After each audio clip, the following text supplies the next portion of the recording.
I walk under the crows in my neighborhood now and I'm like, you're not so scary anymore. Welcome to Keep It Fictional, a weekly podcast for book lovers by book lovers. Build your to-be-read list with Sadie, Liz, Virginia, Fiona, and Corrine from the Port Moody Public Library. Warning, this podcast contains strong opinions and may cause an increase in your library holds list. Welcome to CBC Canada Reads Competition 2020. What year is it? 2024. Thanks, Sadie. Oh, that kind of took the wind out of my sails vis-a-vis this introduction. But anyways, welcome everyone to a very special edition of Keep It Fictional, your podcast for book lovers by book lovers from the Port Moody Public Library. Today, we are doing a very special edition of this podcast in that we have collectively, between the four of us, all read the books competing in this year Canada Reads Festival. It's not a festival, it's a competition. So this annual Battle of the Books pits 5 Canadian books on a theme to be debated by Canadian celebrities over an intense 4-day debate. So 5 books are brought to the table, but only one book can leave a winner. This will be debated by various champions from the fields. This year we have a mayor, an actor, an Instagrammer, an author, and they will vote on which book will reign supreme as the winner. Last year's winner was Kate Beaton's Ducks, the very first graphic novel to win. Previous winners of the competition have included Five Little Indians by Michelle Good, Johnny Appleseed by Joshua Whitehead, We Have Always Been Here by Samra Habib. Each year of the debates has a theme, and the theme of this year is one book to carry us forward. So in a difficult world beset by many tough things, this book is supposed to help us find resilience and the hope to move forward. So the debates will take place on CBC Live or on radio or wherever you get your fine Canadian content from March 4th to 7th. It will be moderated and hosted by Ali Hassan, who has hosted since 2017. And there's a little something for everyone this year. So competing today for the challenge of who gives the best book talk and maybe convinces the other people to read their book, we have fashion influencer Sadie. Sadie, what book will you be defending today?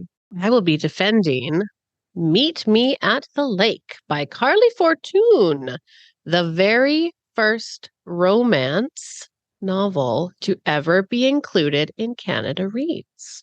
Very exciting. So yes, this year marks kind of like a little bit more genre fiction into CBC Canada Reads. So Sadie will be defending that. Virginia, what book will you be defending? Well, if the theme of this year is one book to carry us forward, you can't do better than a book that is titled The Future. I think just for that, gonna have to win. So a compelling and powerful argument. All right, Emma, even though you are not Canadian, what Canada Reads book will you be defending? This year for American Reads, just kidding, I have Bad Cree, debut novel by Jessica Johns. And that's kind of like a supernaturally horror-y thing. Yeah, kind of horror. It's like a family story with some horror, some magical realism. I really enjoyed it. Yeah, not the first time that horror has been on CBC Canada Reads, because maybe it was last year Mexican Gothic was on the list, but unfortunately, no, did not win. I love that book. I do love that book. Do I think that it had a chance of winning? No, I do not. But winning Canada Reads is really important because it has a big impact on the authors and the sales of the books. So Ducks, which won last year, was the #1 best-selling Canadian title of the year, as determined by the book sales. And so this usually gives a big bump to the authors as well as to their publishers. So I'm excited to be representing 2 books, which is Denison Avenue by Christina Wong, and then the back of it, illustrations by Daniel Innes, which is published by ECW Press, which is quite small and Canadian. And so this actually had to go into another print run so that people could get their hands on it, which is very exciting. It's always wonderful to kind of see like small press Canadian things get kind of like the attention they deserved. And I will also be representing Shut Up, You're Pretty by Téa Mutonji. which is a collection of short stories, which was put out by VS Books, part of Arsenal. So even though Fiona is not with us, in many ways, they are still represented because this is an imprint of stories that are edited and chosen by Vivek Sharia, who is one of Fiona's favorite people.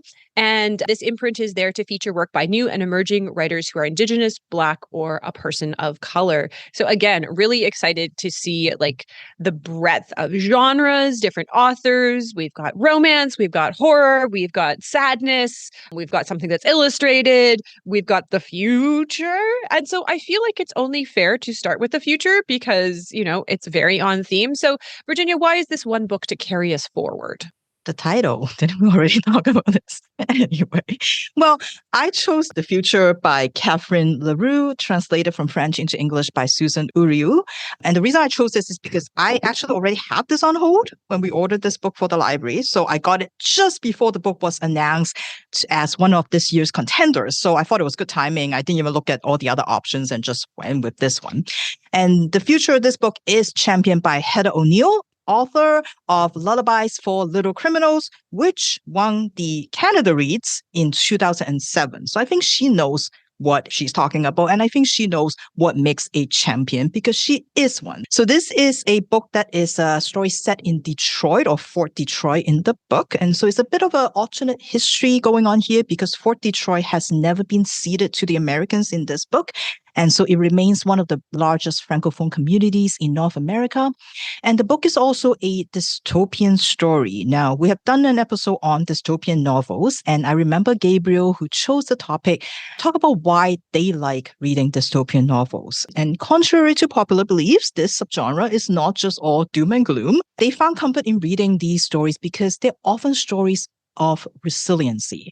They are stories about what triumphs when civilization breaks down. They are about the indomitable human spirit, and that often gives hope.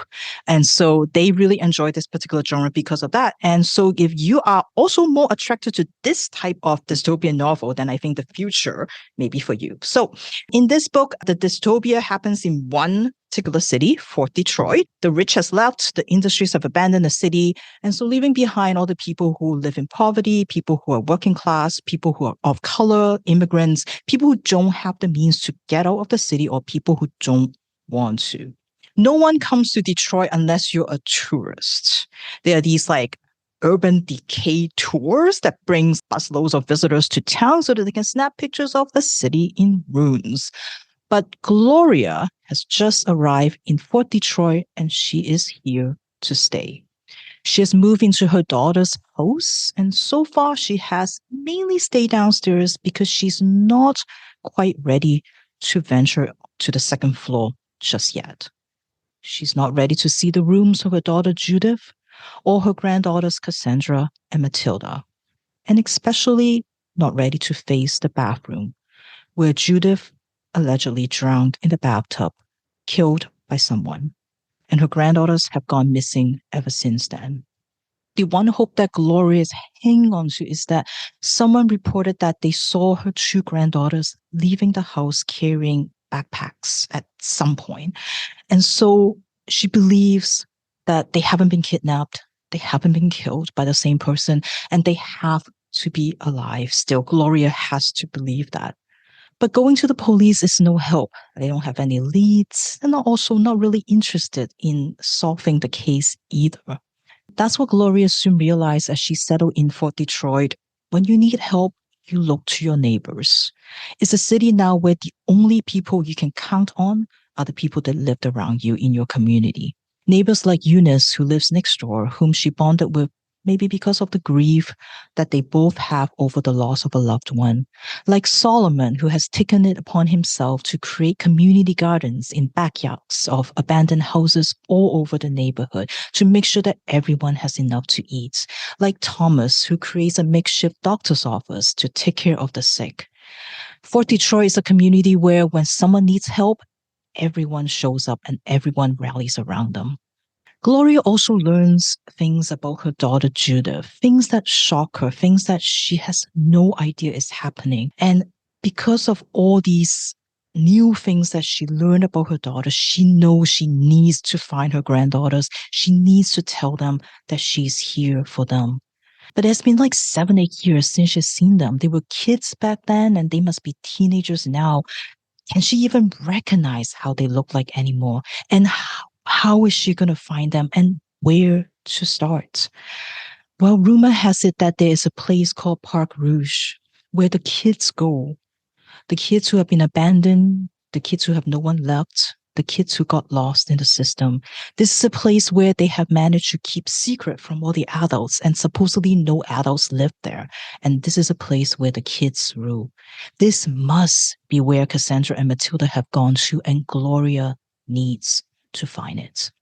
Now, the story of the future is roughly divided into 3 parts. First part, we meet Gloria and we learn about her life in Fort Detroit. Then the second part of the book, we're taken to Park Rouge to learn about how the kids live there. And the third part sort of brings the two together. And I'm assuming that the author chose this structure to show us possible ways forward when the world is burning down. How do we deal with it? On the one hand, we have the adults who have sort of one ideology that they're working with. How are they going to make life work? And then on the other hand, we have the kids who have something quite different in mind. So what is the right way? Is there a right way? How do we adapt to this changing world, to a world that is in ruins? How do we bring sort of the two together? So I get why the structure of the book is set up this way. I guess it's just my personal preference that I realized as I was reading this and also thinking about a couple other books that I have read before that is sort of structured in the same way, that while I love books that sort of have alternating chapters with multiple points of view that jump from timeline to timeline, like I love sort of unraveling the story when it is like a big mess. I love doing that. I find that I have trouble with books that take us, like one section where you spend a whole chunk of time about one story and then suddenly just sort of stop. And then it sort of like shift to this something else. I often have trouble staying engaged in a story like that. I find that the changes in tone or the changes in the story, it doesn't work for me. And so I had some trouble with staying engaged in this particular story. And I think it doesn't help that like the second part, which is switched to, is kind of like a Lord of the Flies-esque kind of story, which I don't care for. So it was difficult to sort of stay engaged, let's just say. And again, that's totally my personal preferences, and it shouldn't stop you from reading this, of course. And so I'm really interested to know what Heather O'Neill thinks about the book and why she chose this book. I do think, though, it is appropriate Canada Reads choice, especially given the theme this year, because I think the world that is depicted, sadly, is not that far from reality these days. So I think it's really important to have a book that gives us sort of some different options on how to deal with it when the world is burning to the ground. So for anyone who like a dystopian novel, who like the hopeful kind of dystopian novel, I think this would be a book to check out. So this is The Future by Catherine Leroux, translated from French into English by Susan Ouriou. Thank you, Virginia. I like that you said that, yeah, you can see why it's kind of like a Canada Reads book. I will admit I was a little surprised when I saw what the theme was, because I just saw the books and I didn't think there was kind of like a unifying theme to all of them. So what do you think are the chances of The Future winning? It was hard for me to judge given my experience with it. And I would love to hear what the other books are. But I do think it's got really great writing. Like, that does carry through. So it was good read. And I think because I think 2024 or like all of the things that's happening right now in the world, I feel like this is appropriate. It's really an appropriate choice. So I can see why they picked this book. But you're right, though. Like, I mean, thinking about the other books, I'm not sure how they fit the theme. So if they are really looking at like, this is the theme and we're picking a book that represents the theme, then I think it has a good chance. Yeah, I think that you're saying it's good writing that probably appealed to Heather O'Neill, who is championing it. But I'm curious if you think the fact that it's set in Detroit is going to hurt its chances of being a CBC Canada Reads book. Well, Detroit is super close to like Windsor and all those other places, right? And I think there is, according to the author, they talk about how there is like a good Francophone community there. And I think this is like, but it's alternate history, right? So it's like, it is for Detroit, but not really Detroit. So maybe We'll see. Heather O'Neill seemed extremely confident and very well prepared for the debate. So I think it's going to be a very, very fun one to watch because I think she's, as a writer, she's quite cutting and I think she's quite incisive. So I think she might be able to argue that point. So I'm going to choose one of my books to talk about. And this one is a book set in Canada, set in a very specific neighborhood in Canada at a very specific time about a very specific people. So this is Shut Up, You're Pretty by Téa Mutonji. And again, just look at all those beautiful stickers on the front. So this was the winner of the Trillium Award, the Edmund White Award for debut fiction. It was a Writers' Trust of Canada finalist. It won the Publishing Triangle Award winner. And reading it, you can definitely see why. I would say this book has content warnings for sexual assault, suicide, drug addiction, death by assault. It deals with a lot of extremely heavy topics. So if you're not in the right mind space for that, I would probably approach it with caution. This is a debut collection of interconnected short stories about a young Congolese woman's journey from girlhood to womanhood. It follows her life in Scarborough from about 6 until 26. And although it's kind of described as a coming of age story, I would argue that our main character, Lolly, doesn't really have a childhood. She doesn't really have a girlhood in the traditional sense that we would think it of. Our first story starts as she moves into this housing complex in Scarborough, and she meets Joliette, who she nicknames Jolie because she's pretty and beautiful, and one of the only white girls in this complex. They become fast friends when Jolie kind of gently, in the way that kids do, kidnaps her and takes her down the street to flash their boobs to strangers for money for cigarettes. And it goes from there. So this follows Lolly as she goes through her girlhood, her schoolhood, running into kind of various characters in the neighborhood and her life. We meet Teresa, her enigmatic cousin, who just shows up in her bed one morning and says, "We're going on an adventure." We meet her as an adult as she comes into contact with Jonas Atiye, who her roommate Patty warns about how he slowly destroyed the life of his previous girlfriend, becoming a story that's whispered amongst the halls of the university, and then slowly becomes that story. We meet Junior, her brother, her distant mother, and her father, who only sometimes pretends to be a father. It's the story about Lolly as a nomad. She is full of grief for something she doesn't understand. She is searching for herself in various places and various people as she falls into drug use, as she falls into sex work, as she slowly shifts her dreams for what is possible as she's buffeted by various forces in life. It's a collection of sharp, incisive short stories.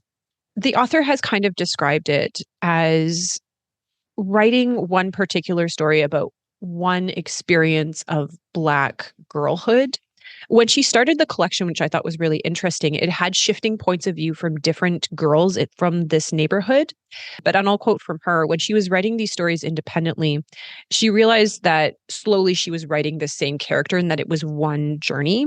And she chose that specifically because she says, "I didn't want to write a collection of short stories about a young Black woman living her life and have it be suggested that it was the experience of all Black women. I did understand, however, that it would be probably regarded as such because we don't have enough young women of color writing."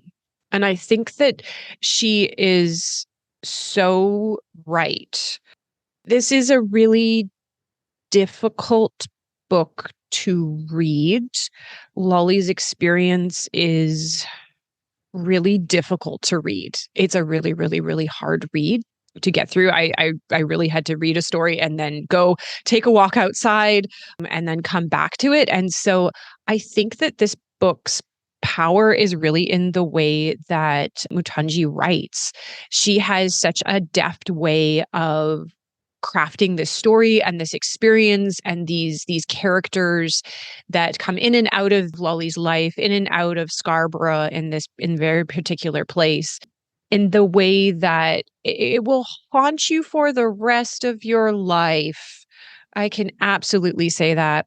I always find it really hard to talk about short story collections on this podcast and in life because they're all like really distinct little stories. So how do you choose? How do you choose one to talk about? How do you choose one through line to kind of explain? And I think that is kind of the challenge for a collection like this. But I would say that at the end of it, you really do have you will be satisfied because you really do get that through story because she chose to tell it through one main character. I think that maybe the challenge that her champion, so this book is going to be championed by Kuda Kwashi Rutendo, who is an actress and a bookstagrammer. And I think that her challenge is going to be, while this is a wonderful collection of short stories, it is not very hopeful. And I think Rutendo kind of spoke to that in that she said that this book is about the promise of hope and future, not in spite of a heavy past, but because of it. And so trying to reconcile, she says, kind of like what you've been carrying. So all of this history, all of this trauma, all of this, the difficulty of being an immigrant, of coming from one place to a new place and feeling so other is something that the main character doesn't directly struggle with, but indirectly struggles with. And I think, again, that is why this collection is so powerful and that Mutonji isn't going to spell it out for you. You have to feel it and experience it with Lolly. And by the end of it, you really have empathy. Rutendo said that she chose this particular story because it really resonated with her, but also because she wanted a book that would make her feel something. And you will feel everything. You will feel every emotion possible. What I really love about this book is that the setting is so distinct. And another quote from the author is she said that Lolly and Scarborough have a lot in common. They both have that same conflict where people say one thing about it when it's something completely else. And so in the way that we think of an immigrant experience in one way and that there's one story to tell and that there's one experience of kind of Black womanhood, Mutonji shows us that it's so multifaceted and to really dig a lot deeper. Again, as I said, I think the real challenge is going to be is if they're hewing to the theme, the book is not very hopeful. It is resilient in the way that Lolly keeps changing and the way she keeps resilient and the way she keeps going, again, despite of that heavy past. But I don't think that it is a very hopeful book. At the end, you just want to lie on the ground and cry for days and days and days and days. And maybe I did. And maybe that's why I can't remember what year it is. I'm too sad from this book. But yeah, if you are looking for kind of like a beautiful collection of short stories from a kind of wonderful voice, I'm definitely going to be following the author's career with a lot of interest. She is a poet. This is her debut collection of short stories, and I can see her only getting better. I would definitely recommend picking up Shut Up, You're Pretty if you're wanting to feel a lot of sadness for a long time, for a very long time.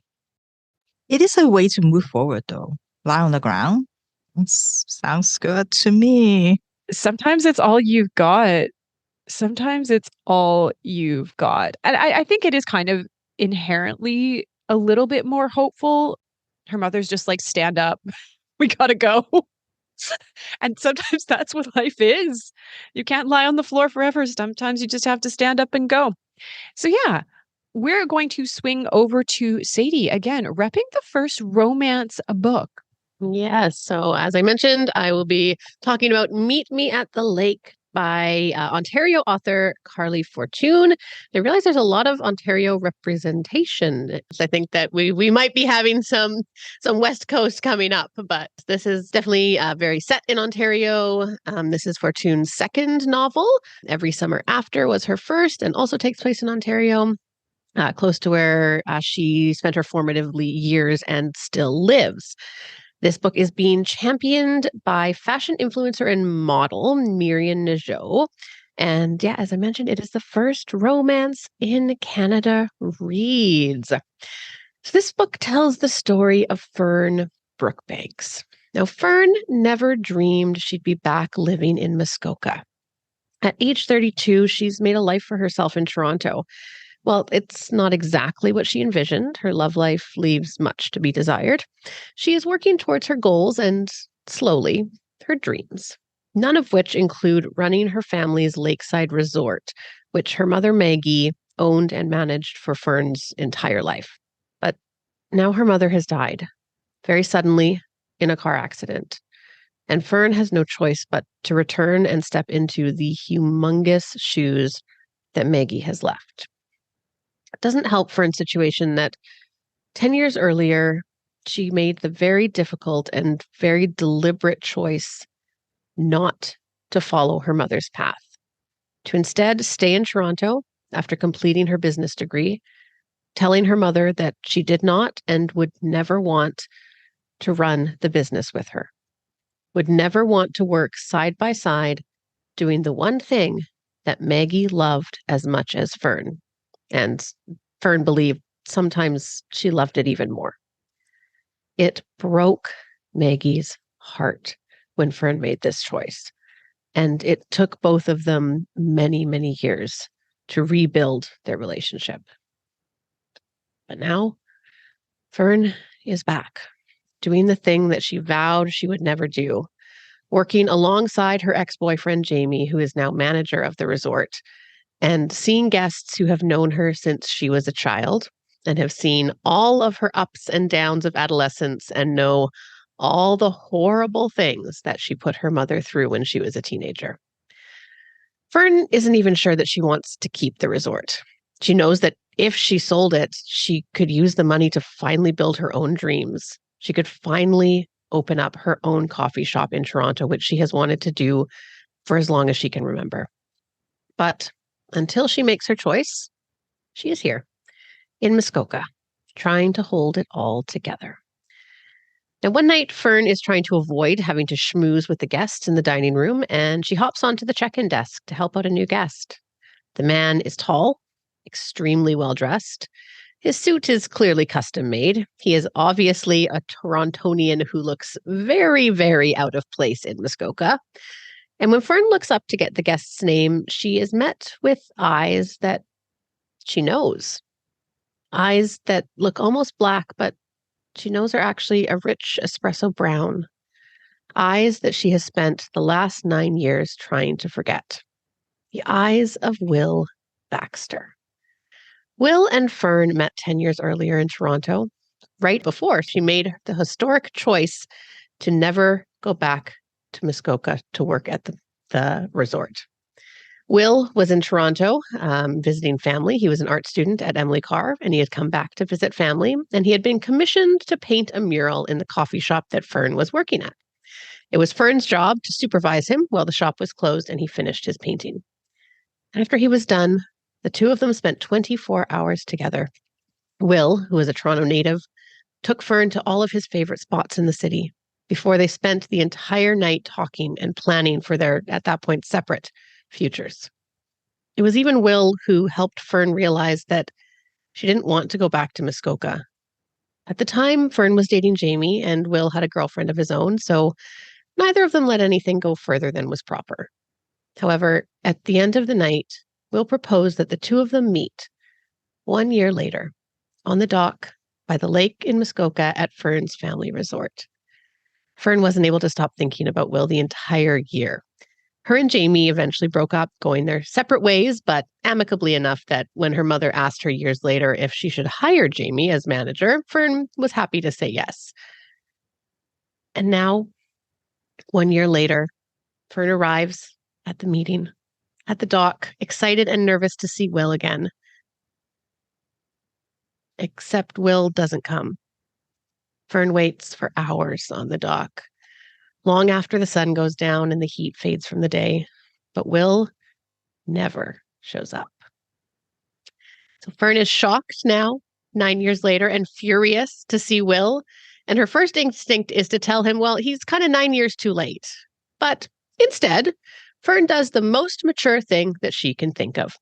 She flees the lobby and races outside into the dark, only to trip, bashing her leg open on the ground and immediately halting her hasty exit and increasing her embarrassment.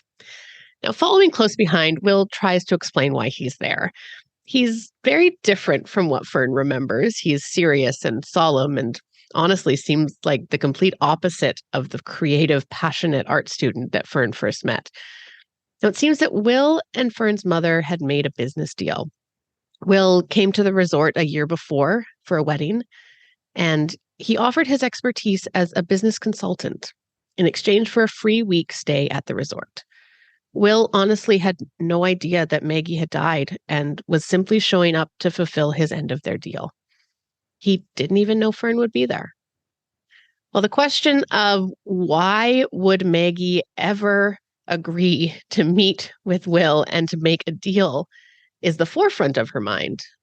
What also stands out is the realization that the resort needed help, that her mother needed help.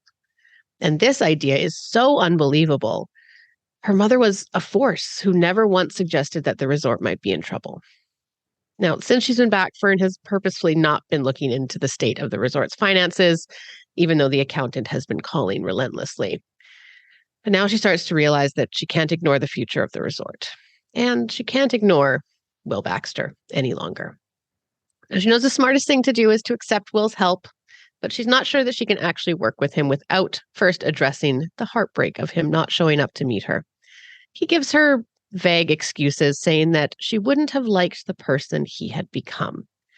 But somehow, he still convinces her that when it comes to business, he actually knows what he's doing, and he will be able to help her figure out how to either restore the resort to its former glory or get the best price for it in a sale. And so the two start to work together. Surprisingly, as the two work more and more together, the feelings that first developed 10 years earlier start to resurface, and Fern finds herself struggling to remain indifferent and angry with Will. He even starts opening up to her more, eventually telling her that he gave up his dream of being an artist when he had to take on more responsibility after his younger sister got pregnant. Well, this helps Fern understand Will a little bit more. It's clear that he's still hiding something from her.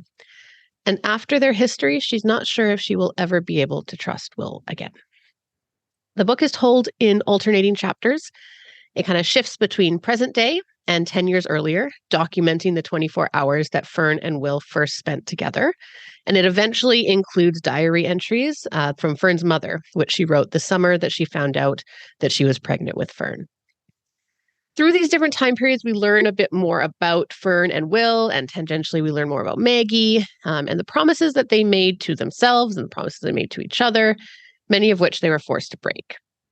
This book is definitely romance. It does touch a little bit onto the mother-daughter relationship and kind of the love between parents and children, but the focus is definitely on Fern and Will and their relationship, including many extremely racy scenes. So if you are not a fan of explicit sex scenes, then I would suggest you steer clear of this book. I honestly did enjoy this book, even though I wasn't a huge fan of Will as a character and couldn't really understand why Fern couldn't just get over him. But that being said, I may still pick up Carley Fortune's first novel or even check out her new book, which is coming out later this year. But I do have to admit that when I first started reading this book, I was so confused as to why it was nominated for Canada Reads. Yes. No, it definitely portrays life in Canada. So we do have that check mark. But it's a very specific, very privileged part of Canada where everyone can kind of afford to go spend their summers at the lake. And I don't know if that's just more of an Ontario thing or if my family was just not lake people, so maybe I just don't get it. But anyways, I've struggled to understand kind of why exactly. When I was trying to find context for the nomination, I read a little bit about why Myriam Nageau picked this book, and it mentioned that the book touches on mental health. And I would say that it is apparent when you're reading the book, but it is very, very subtle. And it wasn't until reading the afterword of the book that I started to understand a bit more about maybe why this book would fit into Canada Reads. And I was able to point to some very specific parts of the book that touched on two very specific and related mental health conditions. And I'm going to try and do this without crying, and I cannot promise it's going to happen. And so that is postpartum anxiety and postpartum OCD. And if I'm being 100% honest, it was only while reading that I was able to place myself within the story and relate to it a little bit more. As a relatively new mother who still very much remembers the isolation and the fear that comes with all of a sudden having this new and very, very tiny and very fragile being who is relying entirely on you. It's very easy to relate to some of the characters and see their struggles a little bit more. I'm very lucky that I did not experience postpartum OCD. And the anxieties that I did experience were more or less manageable on my own. But that didn't make early motherhood any easier at times. I think that one of the most common themes surrounding new parenthood, at least that I found, is that no one talks about it. You don't talk about the bad things. You talk about the joy and the happiness, and that's there as well. But because of that, so many people are left to struggle in silence and to struggle without the proper resources to help them. And I think that because of that, I wholeheartedly think that this information needs to be included in stories. And I thank Carley Fortune and Miriam Najo for shining a light on that. That being said, it was done in such a subtle way that even as someone who has gone through an experience that is very similar, I did not realize that was what the author was pointing to until I read the afterword. It wasn't until I read it and she very clearly said, this is what I included in the book and this is why I included in the book and these are the characters that we're dealing with this. It wasn't until then that I actually realized that that's what the book was about. And so I think that the subtlety did not do this book any favors in that sense. I think that it does, kind of looking more at the theme, I think I can see it as a book that will carry us forward because it is hopeful. It does provide that second chance at happiness through heartbreak and through grief. And it allows for that hope and that happiness to come through. So I think that I would probably overall recommend Meet Me at the Lake for someone who's looking for kind of a nostalgic, overall satisfying second chance romance. And maybe you'll be better at picking up on the subtleties than I did. Not sure. But yeah, it was an interesting choice in my mind for the selection. And I think like I've talked with, I know I've talked with Corinne about this. I've talked with some other people about this, where it just, if you're wanting to put a message in the book, it shouldn't be the afterword that alerts you to the fact that it's there. And so that was kind of my biggest criticism of the book. But yes, that was Meet Me at the Lake by Carley Fortune. Thank you, Sadie. Do you think because it was a romance book that she went subtle on the message? Do you think it was that she was trying to foreground the romance story, or why do you think it was done with such a light touch? I think it could have been. I think that, I mean, the romance was definitely the point of the novel. And I think that was sort of the romance between Will and Fern was what carried the book through. But I do also think that like the character of Will and the blocks that he has and to what was stopping him from being able to be in this kind of romance were where I think less subtlety could have played in. Like I do think that she could have put more into that and it wouldn't have necessarily taken away from the characters and from the story and from the romance at all. I think that, yeah, I honestly don't know why it was done so subtly. I'm not sure, but it could have been more and the romance still would have stood out and would have carried forward. Like, how long did she wait on that dock for him, though? Like a whole day. A whole day and like into the night, I think. I'm trying to remember. Yeah. Eventually her mom comes and... No man is worth waiting on a dock for a day. Yeah.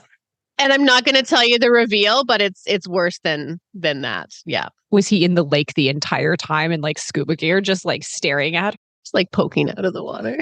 Okay. Well, thank you so much, Sadie. I'm going to really take my turn again with the winner of this year's Canada Reads. I'm calling it here. None of you other books have a chance. This book is going to destroy you. You're not going to notice that it's destroying you until it's destroyed you and then be like, oh no, I'm in pieces. I'm so sad. Why am I so sad?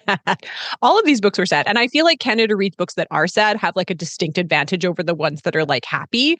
Because again, sometimes they have to be really subtle about their messages and the sad ones aren't subtle. They're just like, this is sad. This is sad. So clink, clink, clink, clink, clink, clink. This is the sound of cans being collected out of the recycling in the morning. Every night, the people in the Chinatown, Kensington area take their recycling out, put it behind their houses, leaving in it cans, plastic bottles, things that can be recycled for small change, but they really can't be bothered. And every morning, a little army of old ladies collect the cans from the recycling, collect the cans left overnight by the college students who have been having a good time the night before, collect them in their shopping carts held together by old election signs, take the cans, take them to the collection agency for small change. You might have one in your neighborhood. You might say hello to them. You might wave at them. You might judge them. But do we ever really ask who they are, what their story is, why they're doing this? The book Denison Avenue by Christina Wong and with illustrations by Daniel Innes is a novel about grief and loss and starting again when it feels like you are losing everything. To continue on our Ontario theme, this book is set again in the Chinatown, Kensington area of Toronto, an area that is undergoing rapid gentrification. For Wong Cho-sum, she has lived in this neighborhood for many, many years. It wasn't the first place she has lived with her and her husband. The first place that they settled in was eventually taken over by the city. Despite their protests, they were evicted and shunted off to another area of the city.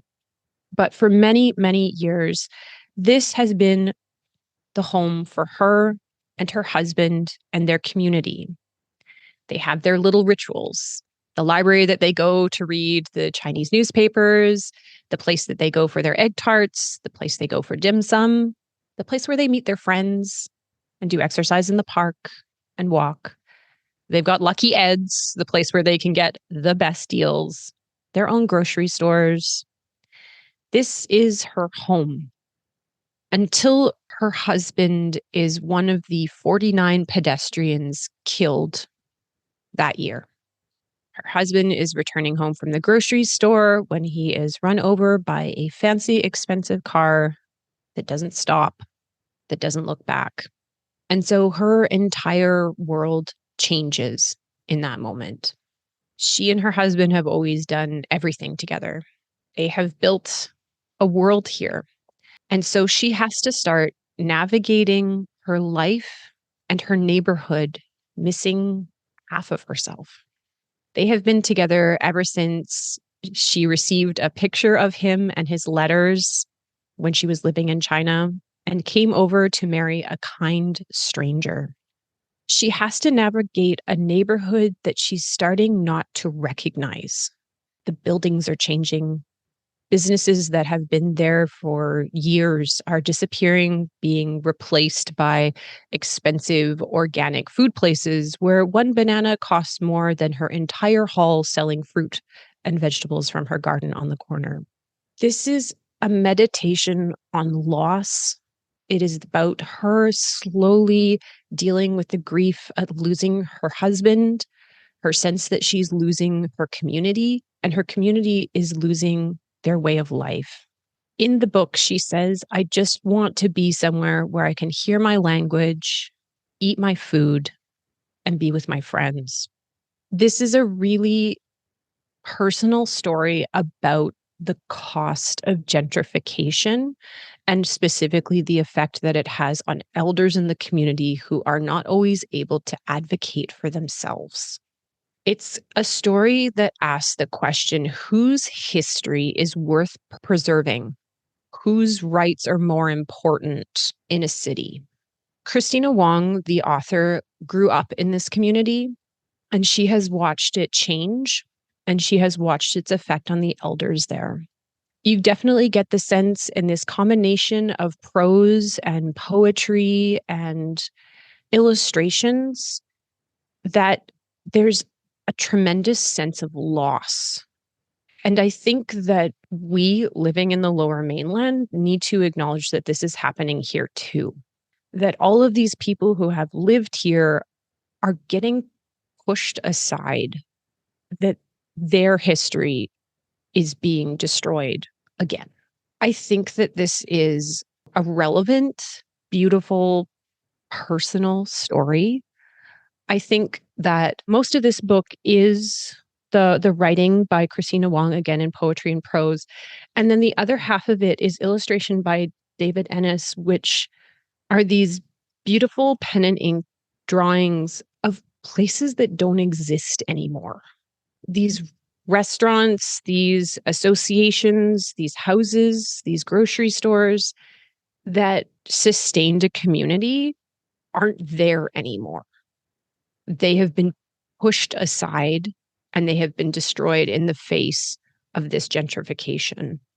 And so ultimately, this book is about Chosam's determination to move forward and to move on. It's about her holding on to the grief and holding on to the stories and holding on to the history and persevering. And I think ultimately it is hope with realism.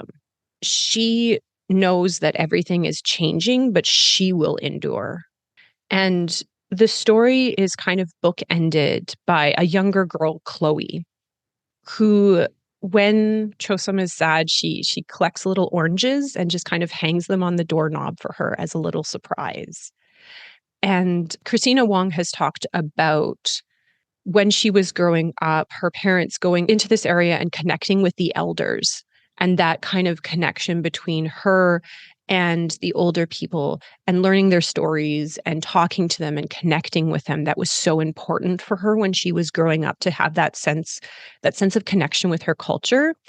And I think that that is what the book is ultimately hopeful about, is that connection, that if we can connect with the elders, if we can honor their stories, if we can honor their experience, is that there is that hope that it can continue. Maybe not the same as it was, but that there will be that continuation of the culture and of the people. Denison Avenue is going to be championed by Naheed Nenshi, which I'm wonderfully excited about. He's the former mayor of Calgary and one of the bright lights to come out of Alberta. So I'm very, very, very, very excited for him to talk about this book. I really do think that if we think of Canada Reads as kind of like essential reading, required reading to kind of understand the experience and to build empathy and to build hope, I really think this book is it. It's a beautiful elegy. It's a wonderfully empathetic story. And I think that it also kind of spurs you to look at things and look at people in a different way, which is really what fiction is there for us to do. It's to change our perspective on things. And I think that if you read this story and if you understand Chosam, you'll really understand the importance of preserving this history and these stories, and maybe it will spur you to action within your own space in your own community. So yeah, that is Denison Avenue, again published by ECDW Press, which I think is just wonderful for Canada Reads to have chosen something that, might not have reached the audience that it would have, and through this kind of competition will. So I'm very excited, and my money's on this one. All right. So with that gauntlet thrown, Emma, we're going to swap it over to you, which is something a little different. Yeah, I mean, I really loved this book, but after hearing your take on Denison Avenue. I cannot guarantee that Bad Cree is going to win. I think the Bad Cree's chances of winning are entirely dependent on how well Dallas Sunias, who's championing it, can argue for it. He's an athlete. Don't know how great he is with his words. So we will see. I have faith. I really, really genuinely enjoyed this book. I thought it was a really incredible debut from the author Jessica Johns. But like I said, we will see. So this book is Bad Cree, like I said, a debut author by Jessica Johns. And like Virginia had mentioned earlier, this book had kind of been on my radar for a long time. And I want to give a quick shout out to Weehua Library at UBC campus. I first heard about Bad Cree via their Instagram account, probably at some point last year. It feels like it was ages ago. And since kind of hearing about it and seeing how people from the Weehua Library really hyped it up, I really wanted to read it in the moment, but didn't get a chance to until this week's episode. So I was really, really excited to finally get a chance to look at this book. A little bit about the author. Jessica Johns is of English-Irish ancestry, and she's a member of Sucker Creek First Nation in Treaty 8 territory in northern Alberta. And like I said earlier, Bad Cree is being championed in the Canada Reads debate by a former professional volleyball player and a current CBC Sports contributor named Dallas Sunias. Now, Sunias, I was a volleyball fan, so I had to look up a little bit about him. Sunias was a right side hitter for the Canadian men's national team, and he's a huge reader of graphic novels. So as a fan of volleyball and graphic novels about volleyball, I obviously got really excited about that. He is also Cree and Anishinaabe. So he was very, very excited to champion a Cree book, champion something that's kind of about Indigenous identity in Canada. And he himself made history as the first Indigenous man to represent Canada in volleyball. So that's pretty exciting for him. Bad Cree was initially published as a short story back in 2020, and the novel expands on the plot from the short story, where an unnamed narrator, a young Indigenous woman, is trying to make sense of her very vivid and kind of horrifying dreams, while also reconciling with feeling isolated from her family. So the book is horror-infused. It's a very dreamy tale about grief. It's about resilience, about the violence of greed, and the healing power of family. So Bad Cree begins with, in my opinion, a killer opening line. It says, "Before I look down, I know it's there. The crow's head I was clutching in my dream is now in bed with me." It's good. It's a good line. It's creepy. I don't like birds personally. Crows kind of terrify me, but this book gave me a lot of appreciation for them. Like I walk through the neighborhood and I see the crows on the wires now, and I'm like, they're just looking out for me. They're just looking out for their family. So yeah, it did give me a greater respect for crows. So we have Mackenzie. We have our narrator. She's a Cree millennial. She wakes up in her one-bedroom apartment in the Kitsilano neighborhood of Vancouver. We're finally on the West Coast. A little bit of BC representation here. And she wakes up gripping the crow's head that she severed in her dream moments before. She severed it with her bare hands. When she blinks, the head vanishes, but she can still feel its feathers in her palms. Now, in her dream, Mackenzie was running through the woods near her childhood home in Treaty 8 territory in northern Alberta. She was following the sound of a scream. Mackenzie comes across a circular clearing surrounded by pine trees, where she finds the source of the screaming, a body splayed on the ground being pecked at by a murder of crows, the body of her dead sister, Sabrina. Now, Sabrina lays unmoving on the ground while the crows are pecking out her heart. So there's a gaping hole in her chest where her heart's supposed to be. Mackenzie has multiple dreams like this. She's running through the woods. She encounters her sister's body. Sometimes Sabrina is already dead, but other times she's alive and kind of looks zombie-like. And Mackenzie always brings something back from the dream to the real world. And in the real world, crows begin following her, and her dreams are becoming eerily similar to real memories that she had with her sister, with Sabrina and her grandmother, her Kokum, before both of their untimely deaths years before. Now, when the horror of the dreams and kind of the horror that's happening in the real world intensifies, Mackenzie finally confides in her family for help. So she lives in Vancouver, but her family is all still on Treaty 8 territory in Alberta. She calls her aunties, who insist that she return home to High Prairie so that they can figure out what's happening in her dreams together, especially since Mackenzie never came home when Sabrina died 2 years prior. So she was never able to properly grieve her sister's death with her family. However, Mackenzie is very stubborn, and she believes that she can get rid of her dreams with sheer willpower, despite her increasing anxiety about whether they might actually mean something. So one day, while on a walk in her neighborhood in Kitsilano, Mackenzie takes a break at the beach and accidentally falls asleep under a tree. A murder of crows is watching her from the tree above, and they drop a watermelon rind in front of her, kind of an eerie offering to one of their own. Now, while Mackenzie's asleep, she dreams that she's at the lake near her family's home in High Prairie, a memory from years ago when Sabrina was alive. It's summer, and Mackenzie sees herself and her sisters, Sabrina and Sabrina's twin Tracy, walking along the lake towards a party. She tries to get their attention, but they can't see her or hear her or touch her. And suddenly, she feels like she's being watched by someone else. She turns towards the lake, and standing on the frozen water, the water's now frozen, even though it's the dead of summer, is Sabrina again. But this time, Sabrina looks like the zombie Sabrina, the one from the crow dream, the one whose heart was being pecked out. Her skin is pale and it's wrinkled, and her hair is gray instead of brown. Mackenzie tries to reach her, and right before she can, Sabrina lets out a guttural scream, and they're both sucked under the water. Mackenzie wakes up on the beach in Vancouver, vomiting fresh water and feeling like she's drowning. Now that it seems like her dreams are actually becoming harmful to her in her real life, Mackenzie's finally willing to accept help from her family, despite the fact that it means finally confronting Sabrina's death. She takes up her auntie's invitation and returns home to High Prairie. At home, surrounded by the familiar sounds and smells of her large and very boisterous family, Mackenzie confides in her mom, in her aunties, in her cousin Cassidy, and her sister Tracy about her dreams and about the scary zombie Sabrina that she keeps encountering. She learns that her mom, Tracy, Cassidy, and one of her aunties have also had their own supernatural dreams. And together as a group, the women begin unraveling the mystery of what is truly haunting their family and haunting the land that they call home, and how they can get rid of it once and for all. So it's a very creepy book. There's a lot of kind of like supernatural, magical realism that trickles in. I personally really, really loved this book. I found it very captivating. It's very suspenseful. It's supernatural. It's got this really interesting mystery that slowly and creepily unravels it as you get lost deeper in Mackenzie's dreams. And while the plot is definitely thrilling, by the middle of the book, I was hooked and desperately wanted to figure out what was haunting her family.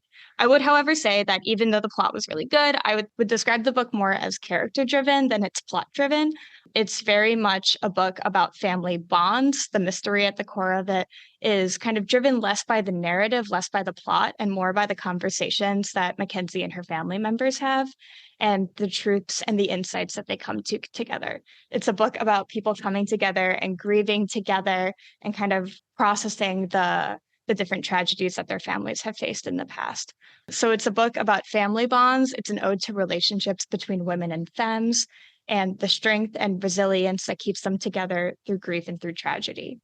This book is also very atmospheric. It's very dreamy. Much of the horror takes place within Mackenzie's mind, and Jessica Johns really artfully explores the permeable boundaries between dreams and reality, which I found really, really well written. The plot does get wrapped up kind of quickly. It is a debut novel. So it's like it was really, really well written the whole throughout, but the plot at the end kind of got wrapped up within like just 20 pages or something. So the mystery itself comes together very tightly at the end and very, very fast. But throughout the whole book, I thought it was incredible. And I definitely want to see other stuff that Jessica Johns comes out with in the future. I think she's going to be if she writes more books like Bad Cree, I think she's going to be a staple in horror and in magical realism. I personally really love magical realism, books with the supernatural, books with mythologies, mythological storytelling. So for me, personally, for my taste, I would absolutely read more of Jessica Johns in the future if that's the route that she takes.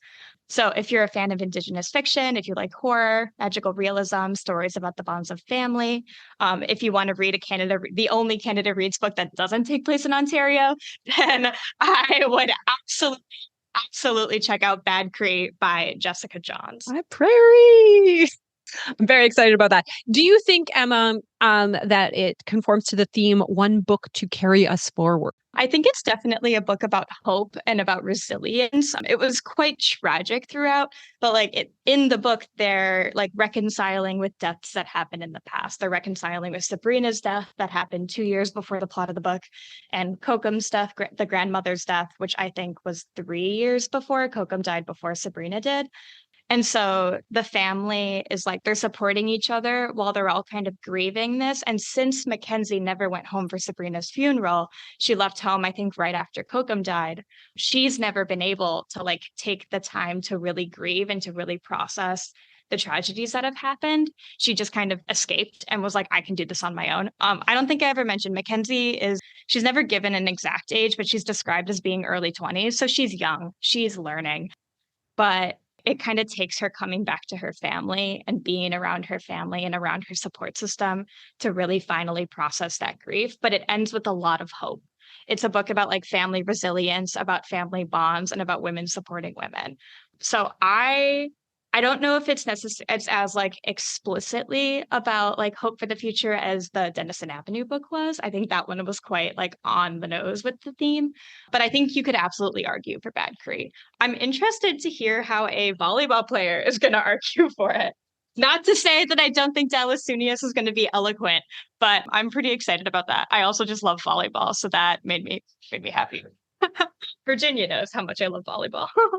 All right. So having heard synopsisize from all of the 5 books, I'm very curious to see from our panel who you think is going to win. So place your bets now. So Virginia, which book do you think is going to See, I will always lose because just as I would never pick Connor McDavid in my hockey pool because I refuse to, I always lose because of that. So I'm just going to pick out of my personal preference because so I'm going to pick Emma's book because that's one that I've always everything in that book sounds great. And unlike Emma, I love crows. I think crows are amazing. So, just knowing that there are crows in it already, I'm already sold. But yeah, the whole horror, magical realism, and families getting together to look at, generational trauma and all this stuff. That's something that I think is a great topic. So yeah, so just personal, I don't really care what wins. I'm just going to say that's my winner.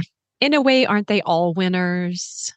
Because we read them, we talked about them. Other people are going to talk about them too. It's an honor just to be nominated. Exactly right. My money is, of course, on Denison Avenue. I think it's it. And I really, all the Canada Reads books, usually have something amazing to recommend them. I really do think this should be required reading. I think everyone should get there. And again, if we're going for personal preference, as Virginia said, this book is a combination of prose and then there's also bits of poetry. And you know how I love a poetry book, a novel in verse. And so yeah, this is absolutely what my money's on. Sadie, what about you? So before this, I would have said Bad Cree. 100%. That was kind of where my money was on before this. But that being said, I didn't know a lot about Denison Avenue. So I am now kind of torn between the two of them. Where am I going to say? What am I going to say? I feel like I just have to pick one. Denison Avenue. I'm doing it. Denison Avenue. Okay. And Emma, what do you think? I'm kind of in the same boat as Sadie. I was convinced earlier that it was going to be Bad Cree, but that was before I knew too much about the other nominees. Corinne, you really put forth a really good argument for Denison Avenue, but I loved this so much. When Virginia was describing what she likes in a book and why Bad Cree sounds good to her, I was like, yes, that's why I loved it so much. And it did make me appreciate the crows. I walk under the crows in my neighborhood now and I'm like, you're not so scary anymore. So I think I have to stay with Bad Cree. Stay with my book. Until they start dropping shells on your head. Then they're terrifying. Well, okay. So when she fell asleep at the beach and the crow dropped the watermelon, at first she was like, oh, they're dropping things on me. They're trying to attack me or something. But then after talking about it with her family was like, no, they see you as one of their own. They're giving you an offering. So really, really kind of changed my thinking. All right. Well, we have our votes in of what we think or what we want to win.